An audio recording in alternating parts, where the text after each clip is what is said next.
नमस्ते दोस्तों, सरल बात में आपका स्वागत है। दोस्तों, हमने कई बार सुना है कि वर्क प्लेस पे सेक्सुअल हरेसमेंट्स होते हैं, मगर कुछ साल पहले वर्क प्लेस का कॉन्सेप्ट काफी कुछ बदल गया है। अब जरूरी नहीं है कि आप ऑफिस जाए और वही वर्क प्लेस हो। ड्यूरिंग कोविड बहुत सारे लोगों ने वर्क फ्रॉम होम शुरू किया और वर्क प्लेस हमारा ऑनलाइन सिस्टम बन गया। और वहीं से शुरू हुई है एक नई चीज, virtual sexual harassment eight work place. इस टॉपिक पे डिस्कस करने के लिए हमारे साथ जुड़ रही हैं एडवोकेट ममता सिंह शुक्ला। एक मानी हुई हाईकोर्ट वकील है, कई सालों से प्रैक्टिस कर रही हैं। इसके अलावा इनका अपना एक एनजीओ है, विजय फाउंडेशन, जहां पर ये जरूरतमंदों की मदद करती हैं। आइए मिलते हैं और बात करते हैं। हेलो मैम, आज हमारा टॉपिक ऑफ डिस्कशन है virtual sexual harassment eight work place. तो सबसे पहले मैं आपको आपसे यही जानना चाहती हूँ कि ये वर्क प्लेस एग्जैक्टली क्या है एंड ये वर्चुअल सेक्सुअल हरेसमेंट क्या होता है। Rachna, many many thanks for calling me once again. और सबको बहुत बहुत नमस्कार। तो चलिए आज हम स्टार्ट करते हैं। जैसा कि आज हमारा टॉपिक है virtual sexual harassment at work place. तो सबसे पहला जरूरी यह है समझना कि sexual harassment at work place क्या होता है। तो इसकी पृष्ठभूमि या जो बैकग्राउंड की बात अगर हम करें तो एक बहुत ही इम्पोर्टेंट केस हुआ था जिसका नाम था Vishakha versus state of Rajasthan. इसमें क्या हुआ था कि एक सोशल वर्कर थी जिसको स्टेट गवर्नमेंट ने अपॉइंट किया था to do some social work at a village. और इनका काम ये था कि लोगों को अवेयर कराना और इस तरह से मतलब she was doing her work. तो एक 9 महीने की लड़की का शादी कर रहे थे, बाल विवाह। तो she tried to stop that child marriage. और जब वो चाइल्ड मैरिज स्टॉप करने गई 9 months, नॉट इवन अ जी जी, ईयर। नहीं नहीं, 9 मंथ्स। ओ माय तो गॉड। 9 मंथ्स का, हाँ, चाइल्ड मैरिज कर रहे थे, तो she went to stop that. और उसके बाद क्या हुआ कि जो पूरी कम्युनिटी उनके अगेंस्ट हो गई and she was gang raped in front of her husband. और वो काफी उन्होंने जद्दोजहद की कि उनको न्याय मिल जाए, लेकिन क्योंकि काफी इन्फ्लुएंशियल लोग थे और इस तरह की चीजें स्टॉप करना जो था अच्छा भी नहीं माना जाता था, तो काफी दिन तक इस तरह से वो भटकती रही। उसके बाद कुछ एनजीओज जो हैं वो इकट्ठे एक साथ आए, जिसमें विशाखा प्रोमिनेंट था।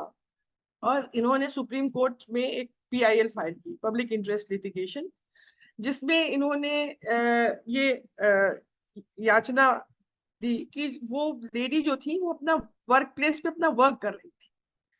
तो अगर वो सिक्योर नहीं है उनके लिए वर्क प्लेस, तो कोई भी लेडी जो घर से बाहर निकल करके वर्क करने जाती है तो उसको अगर सिक्योरिटी नहीं मिलेगी तो वो किस तरह से वर्क कर सकती है। और उसके बाद सुप्रीम कोर्ट ने एक विशाखा गाइडलाइंस निकाली। और विशाखा गाइडलाइंस निकालने के साथ काफी स्ट्रिंजेंट था विशाखा गाइडलाइंस। और सुप्रीम कोर्ट ने ये कहा कि जब तक कि इसके ऊपर कोई स्टैट्यूट नहीं बनता है तब तक विशाखा गाइडलाइंस को सारे ऑर्गेनाइजेशन, चाहे प्राइवेट हो चाहे गवर्नमेंट सेक्टर हो, कुछ भी हो, उनको फॉलो करना जरूरी है। और इसी को मद्देनजर रख के sexual harassment of women eight work place prevention, prohibition and redressal act 2013 में आता है, जिसको शॉर्ट में हम पॉश एक्ट भी कहते हैं। तो मेन इंग्रेडिएंट्स उसमें ये थे कि एक उसमें अग्रीव्ड वुमेन होती है, जो एक्ट की बात हम कर रहे हैं, और एक उसमें वर्क प्लेस होती है, और एक एम्प्लॉयर होता है। ये तीन चीज एसेंशियल होती है।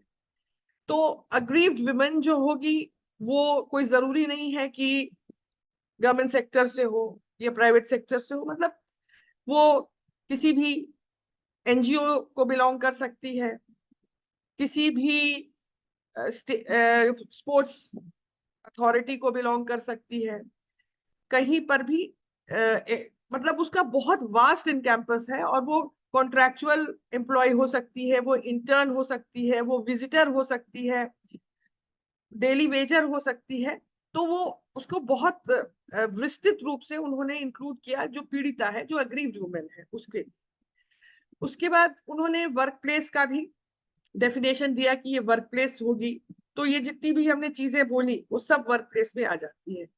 और उसके बाद जब कई और केसेस बाद में हो गए, तो जिस कैब में वो ट्रैवल करती थी lady from her office to her residence और किसी क्लाइंट से मीट करने जा रही है वाइल ऑन हर वर्क, तो वो भी कैब को भी इंक्लूड कर लिया गया वर्क प्लेस में, because she is going for some work. और फिर कुछ जजमेंट्स ऐसे भी आए जहाँ पे मेस जो होती है ना खाने की, तो with in the four walls of office नहीं होती है, उसको भी उन्होंने इंक्लूड किया। सो मतलब काफी इंक्लूसिव बना। और एम्प्लॉयर वही था जो इनकी नियुक्ति करता था, और सारे जितनी भी जगहों के हमने नाम लिए, सारे को जो हेड करता था, जो मैनेजमेंट थी या को वर्कर्स भी इसमें इंक्लूडेड है, कोई भी हेरेस करे। तो इस तरह हम देखते हैं कि ये एग्रीव्ड वुमेन, वर्क प्लेस और एम्प्लॉयर, ये जो तीन चीजें मिल करके अगर कुछ गड़बड़ होती है कि यहाँ पे उसको यातना का सामना करना पड़ता है, then becomes a sexual harassment at work place. अब सेक्सुअल हेरेसमेंट हम किसको बोलेंगे, उसको भी डिफाइन किया है एक्ट में बहुत ही बढ़िया से। सो sexual harassment at work place में सबसे पहले बात करते हैं कि वो जो है कोई फिजिकल उसको कांटेक्ट करे which she doesn't like, demand और रिक्वेस्ट फॉर सेक्सुअल फेवर, कि आप मेरे को अगर सेक्सुअल फेवर दोगी तो हम आपके लिए ये कर देंगे वो कर देंगे, जिसकी भी हम बात करते हैं डिटेल में। तो इसका मतलब ये हुआ क्विड प्रो क्यो, जो एक फ्रेज है कि आप हमारे लिए ऐसा करोगे तो हम आपके लिए वैसा करें। कि जब हमने क्विड प्रो क्यो की बात की कि आप अगर मुझे सेक्सुअल फेवर देंगी तो हम आपकी अच्छी प्रमोशन करा देंगे, आपको सैलरी हाइक दे देंगे, आपको अच्छी वेजेस दे देंगे, आपकी अच्छी पोस्टिंग करा देंगे।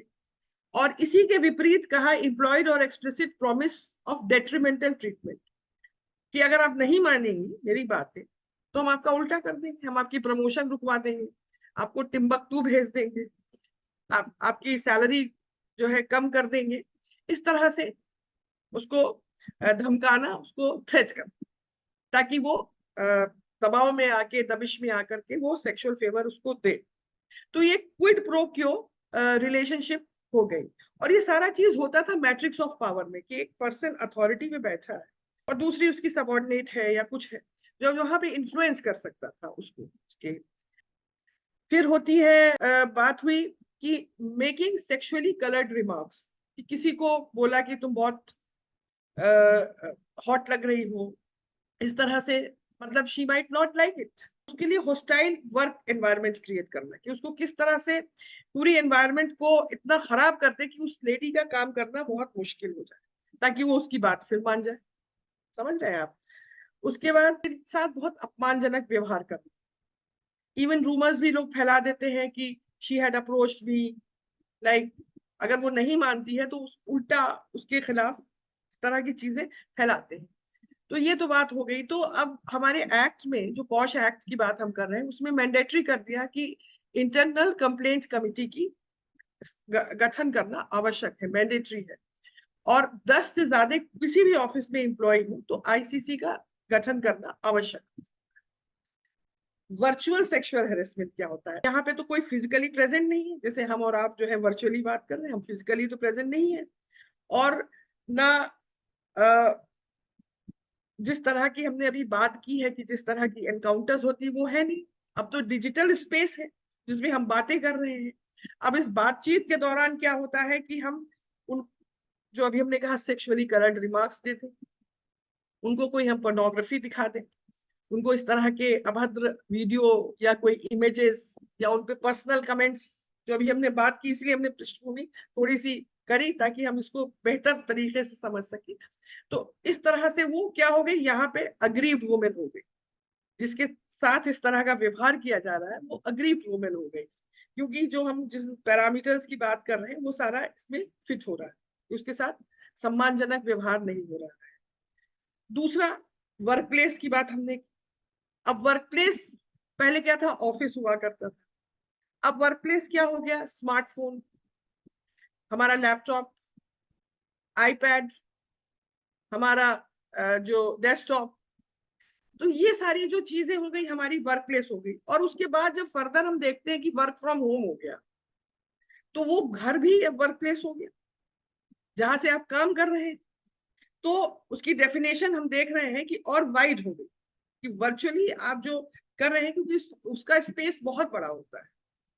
तो और फिर एम्प्लॉयर की बात करें तो जिसने आपकी नियुक्ति की है, जो आपका बॉस है, तो ये तीनों कैटेगरी यहाँ पे मीट हो रही है कि एग्रीव्ड वुमेन भी है, वर्क प्लेस भी है, एम्प्लॉयर भी है। और इस तरह की जो अभद्र व्यवहार वो कर रहा है, वो सारी चीजें जब मिलती हैं तो ये यौन उत्पीड़न या sexual harassment eight work place हो जाता है। एज पर लॉ, लॉ में है क्या इसका वर्चुअल सेक्सुअल हस्बैंड नहीं का नहीं, कुछ? लॉ में एक्चुअली ये तो इसका वर्णन नहीं है, क्योंकि बड़ा ये हाँ, लेटेस्ट ट्रेंड हुआ। हाँ, बड़ा अच्छा आपने प्रश्न पूछा कि ये हुआ क्या, जब पेंडेमिक आया, जब कोविड आया, तो उस दौरान क्या हुआ कि लॉकडाउन हो गए, लोग अपने ऑफिसेज नहीं जा पा रहे थे। इसमें बहुत सारे ऑफिसेज ने ये कहा वर्क फ्रॉम होम या रिमोट डेस्टिनेशन फॉर वर्क हो गया, जिसमें सारे जो अभी हमने जिक्र किया, स्मार्टफोन थे, लैपटॉप थे, आईपैड थे, इस तरह की चीजों का यूज करने लगे लोग। बाद बहुत सारी कंपनीज ने ये रियलाइज किया कि ये तो बहुत ही चीप ऑप्शन है। तो अब पेंडेमिक नहीं भी होने के बावजूद भी बहुत सारे कंपनीज अभी उसके ऊपर डटे हुए हैं, जहां पे वो कहते हैं कि ठीक है, आप वर्क फ्रॉम होम ही करिए, और हमें सारा जितनी मीटिंग्स हैं, जितने कंटेंट हैं, सारी चीजें जिस तरह ऑफिस चलता है उस तरीके से चलने लगा। तो ये तो अब तो क्योंकि ये बहुत ही लेटेस्ट है, तो हमारे लॉ में इसका कोई प्राविधान नहीं है एज सच की वर्चुअल सेक्सुअल हेल्थ। हम वर्क प्लेस को कैसे डिफाइन करेंगे, डिजिटल वर्क प्लेस को कैसे डिफाइन करते हैं? हाँ, ये डिजिटल वर्क प्लेस को डिफाइन करने के लिए जो बहुत सारे अभी हमने आंकड़े दिए, जहाँ पे कंप्लेंट रजिस्टर हुए and some cases went to the courts. तो एक हम जिक्र करना चाहेंगे एक केस लॉ का, Ayesha Khatoon versus state of West Bengal, जिसमें कलकत्ता हाई कोर्ट ने कहा कि work place can not be restricted.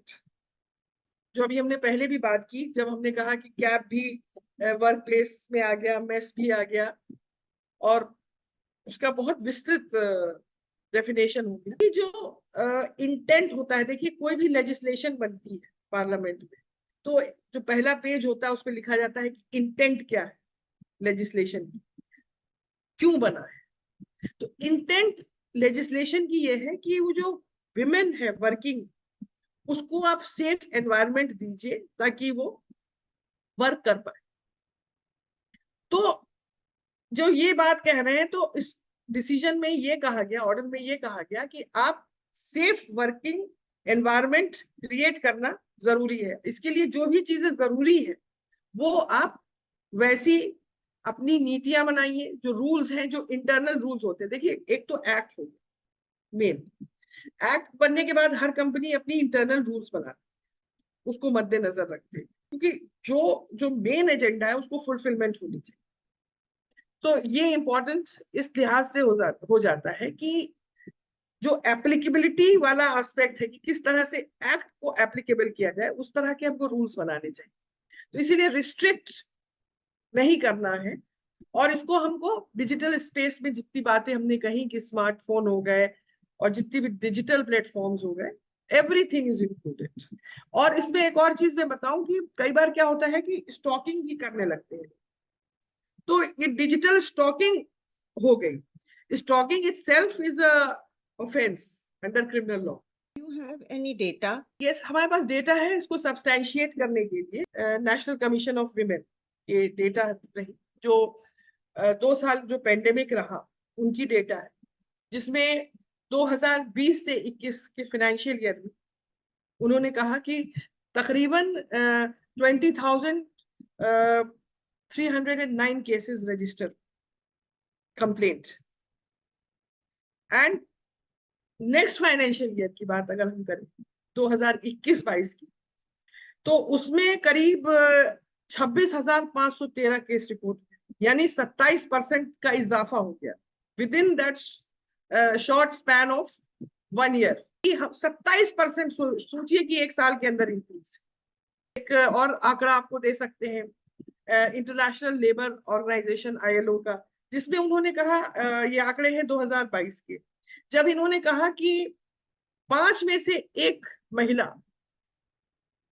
उत्पीड़न का शिकार है, यानी 23% of women are subject to sexual, emotional, physical harassment.